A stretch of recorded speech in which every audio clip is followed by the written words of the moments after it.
மத்திய உளவுத்துறையிலிருந்து வந்திருக்கக்கூடிய ஒரு தகவலை சொல்லிவிடுகிறேன். கரூரில் பண்ணது மாதிரியே தமிழ்நாட்டில் ஏதாவது ஒரு தேட்டரில் ஒரு 2-3 தேட்டரில், ஒரு தேட்டரில் 2-3 தேட்டரில் ஜனநாயகன் படத்தோட ஃபஸ்ட்டு ஷோ அன்னைக்கு வயலன்ஸ் உண்டு பண்ணி ஸ்க்ரீன் எல்லாம் கிழித்து விஜய் ரசிகர்கள் இவ்வளவு கேவலமானவங்க எப்படி இருக்கிறாங்க பாருங்கன்னு விஜய் மீது பொதுமக்களுக்கு ஒரு பாருங்க தாவேக தொண்டர்களே, நல்லா கேளுங்க. நமக்கு சவுக்கண்ண மேலே 1000 விமர்சனம் இருந்தாலும் சொல்கிறது உண்மை. சூட்டிப்பாக இருந்துக்குங்க. ஏன்னா இந்த தீய சக்தி எப்படி வேணாலும் இறங்கலாம். நீங்கள் வந்து அண்ணன் மேலே இருக்கிற அன்பில் வைப்பில் தெரியாமல் இருக்கலாம். ஆனால் சுற்றி என்ன நடக்குதுன்னு கவனமாக பாருங்கள். நான் ஒன்று சொல்கிறேன், சினிமாவுக்கு அரசியல் தேவையில்லை. ஆனால் அதிகாரத்தை வச்சு இந்த திரைக்கலையை வந்து மண்டியிட செய்தால் ஜனநாயகம் நிலைத்திருக்காது. புரிஞ்சுதுங்களா?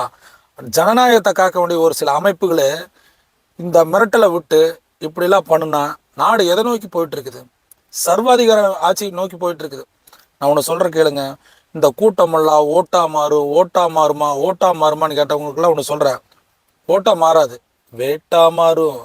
உங்களுக்கு அது வேட்டா மாறும். தமிழ் சினிமாவுக்கு தன்னோட பங்களிப்பை 33 வருஷத்துக்கு மேலே கொடுத்துட்டாரு. ஆனால் ஒரு ஆள் வாயை திறக்கலையே. ஏன்? எல்லா தீய சக்தியோட கும்பல். பொறுமையாக இருங்க.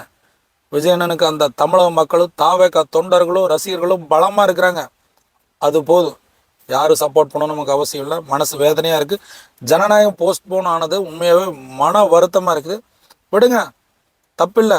இதுவும் ஒரு மிகப்பெரிய வளர்ச்சிக்காக போட்டு தீய சக்தியை தப்பி தவறி கூட தீய சக்திக்கு 26 ஓட்டு போட்டுறாதீங்க. நாடே சுடுகாடாயிரும்.